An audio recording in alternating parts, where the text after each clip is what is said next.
All right, we'll get a few minutes in with this. Get a few minutes going. We are going to talk about the MATREXX 55 case by DeepCool. A second here. I am making sure everything's going. Apologize about the crash. I'm going to try this again. Unfortunately, the plug came out of the back of the computer. I'm actually using the computer that this is currently set in. So this is the MATREXX 55. I got this case, and this is going to be kind of not only a review, but my own opinions of it, since I purchased this case for my own personal use. This is a case made by DeepCool. Honestly, I had not heard of these guys before purchasing this, and completely by chance, I wound up getting their GameX 400 blue heat sinks, which was a surprise to me because when I ordered them, I didn't even know they had LED. Just not something I paid attention to, and they came blue, which made me happy because I like blue. On top of that, but the case, MATREXX 55, it ticked a lot of the boxes I was looking for. There are a couple of negatives, and I will get into that here shortly. The first thing I wanted to talk about was the fact that they designed a case that an eATX can fit into, and that literally means that I have this massive motherboard. Let me see if I can turn this. Let me scoot out of the way here without, hopefully I won't unplug this again. So as you can see here, I've got my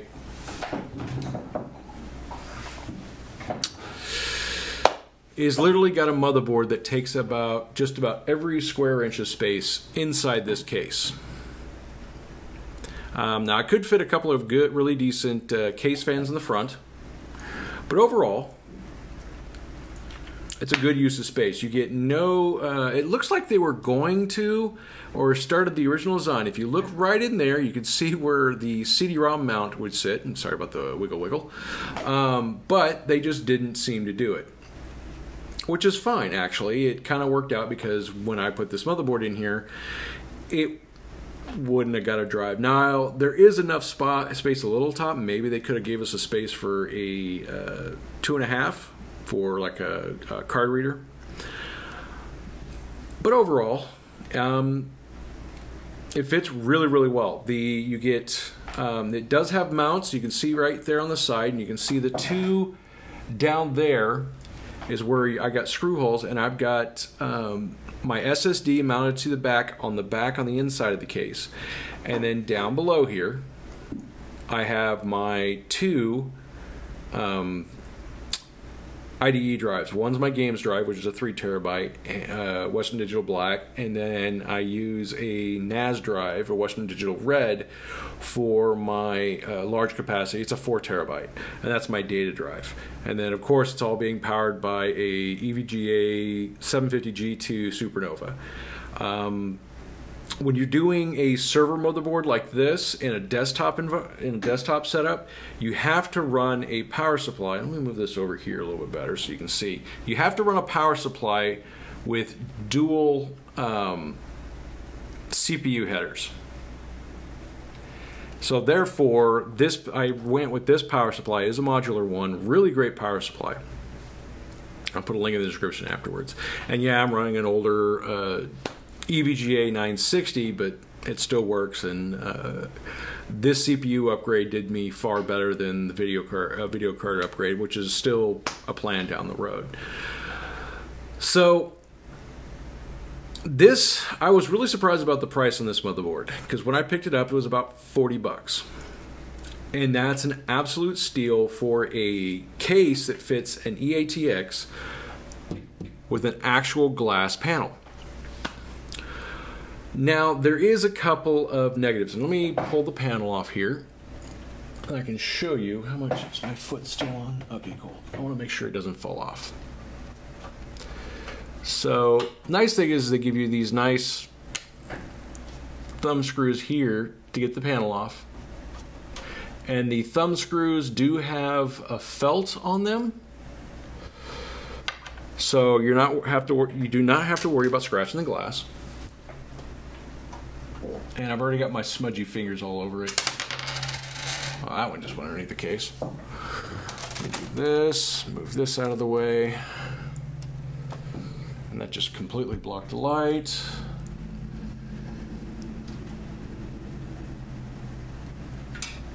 All right, so here is the fitment.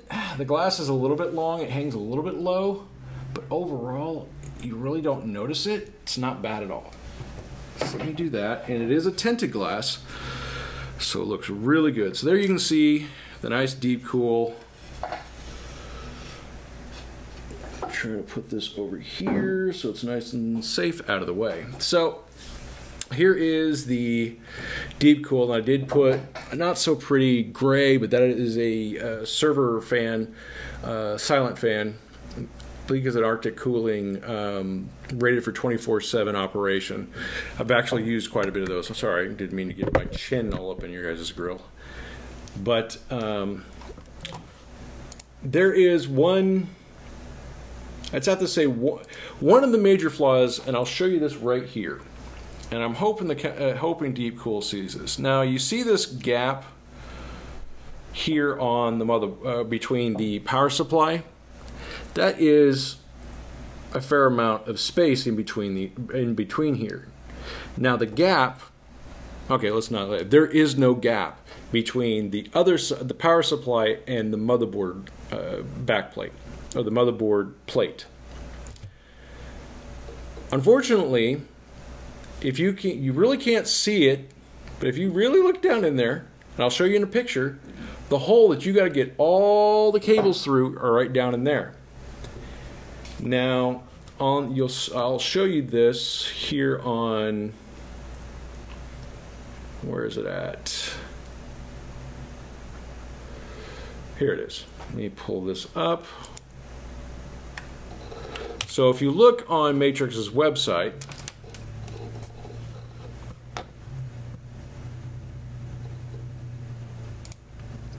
okay, right here, that shows you the ITX, micro, and EATX. Now, this is one of the, where to go? Now, you see this little hole right here?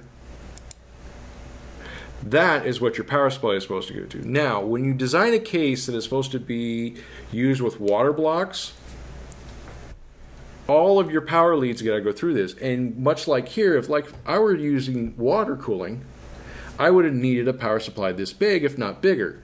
Now that power supply barely fits. It does fit, and I did kind of make it fit. Unfortunately, this power cord here, let me pull this back up so you can see what I'm talking about. My power lead and stuff, I couldn't fit them anywhere but right here, and this is tucked in right here. I'm trying to keep it as clean as possible, but there was really nowhere else to go. There's also no holes up here behind the motherboard, or I would gladly ran it down and up and through. But that hole that they're giving you for the power supply is not adequate. And they also should have split the difference. It would have been so much helpful if they would have had this power supply come over to here a little bit. If they would have split the difference, and you can see it even clearer. Let me see if we can find, there's another picture here on their website that illustrates, here we go, right here. You can see it. Here's the hole for the power supply that all these cables got to go into. Now, if you look on the back of the motherboard, you got a couple of cables that go to the hard drive, and they give you all the space in the world. But here, they expect you to feed all these cables through that little hole. Now, this is what I'm talking about. The backplate, the motherboard backplate sits right here with these rivets. And this is the power supply. It literally sits up against that plate.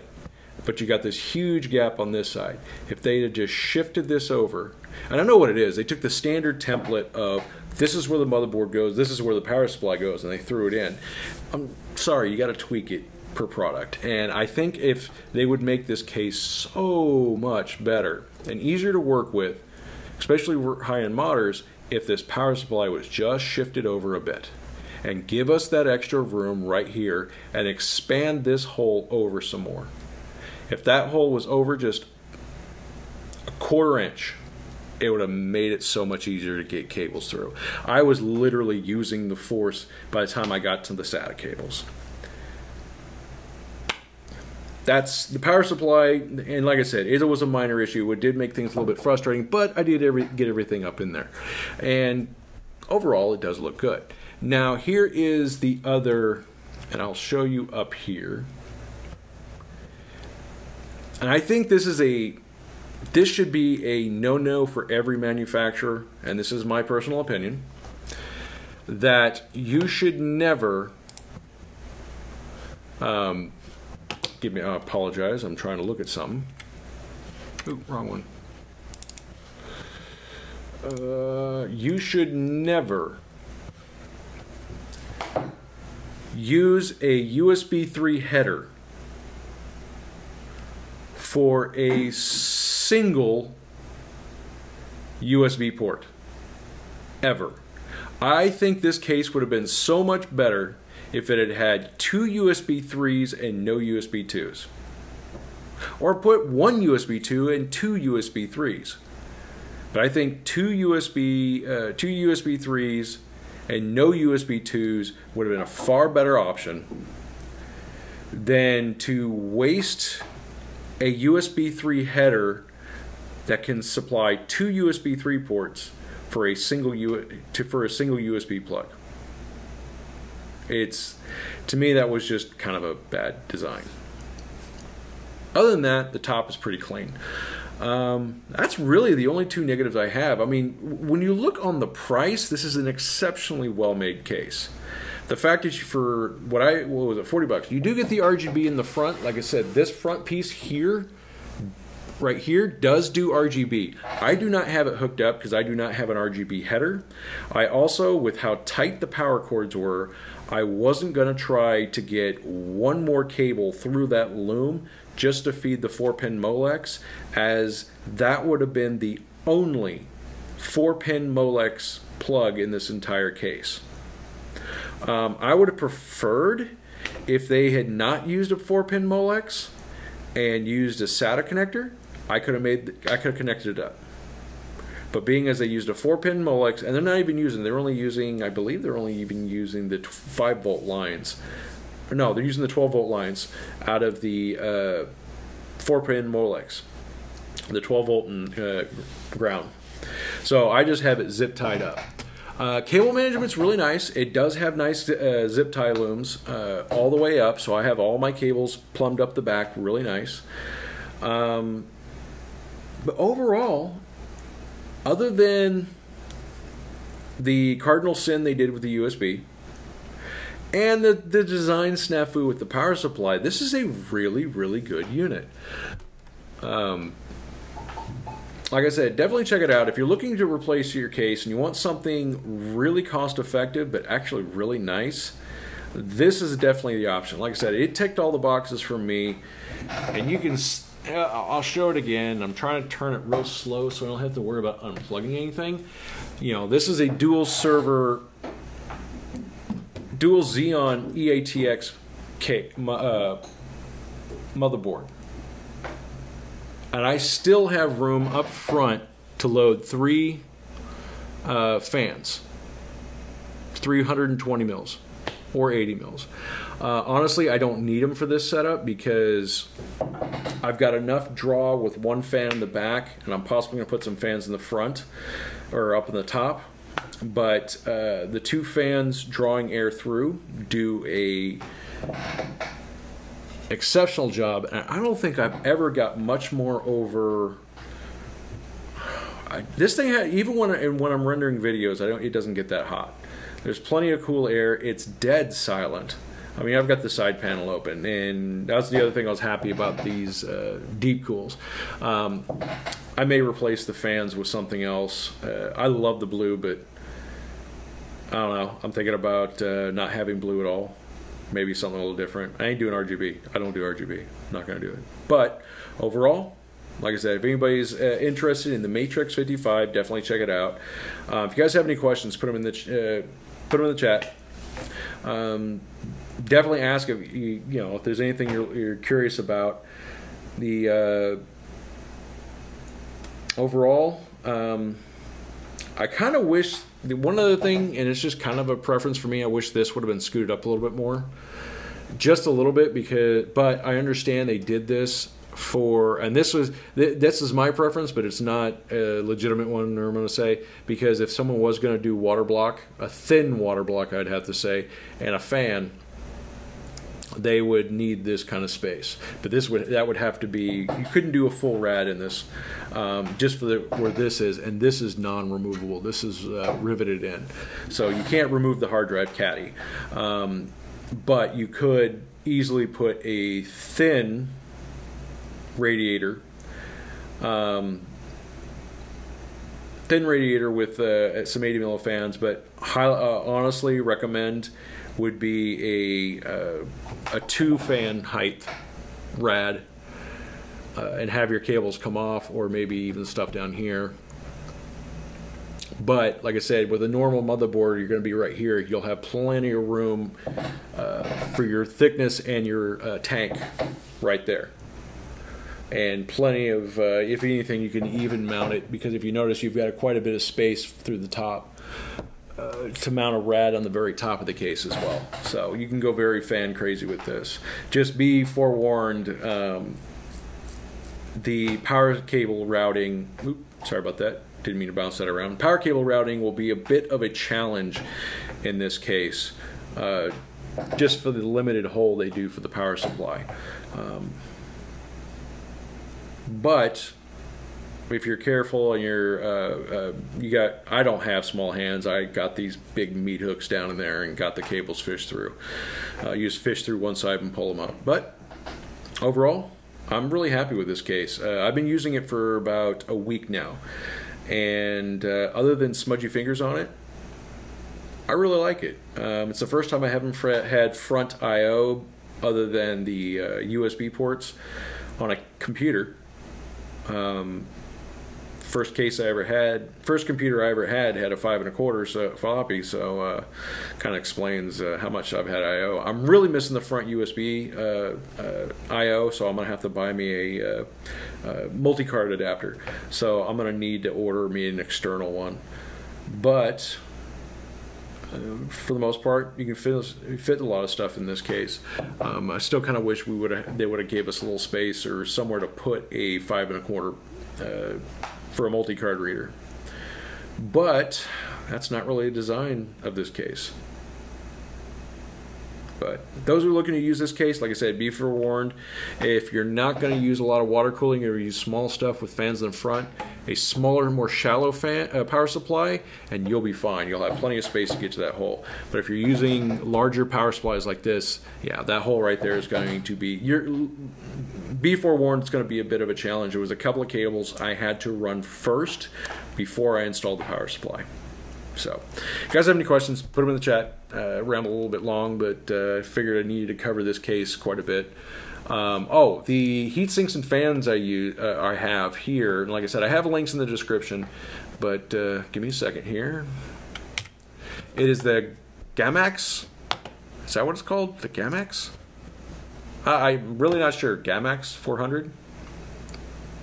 But these are doing pretty adequate. Like I said, I'm not doing any overclocking on these Xeons. They are dual 6 cores. So I've been really happy about my rendering times.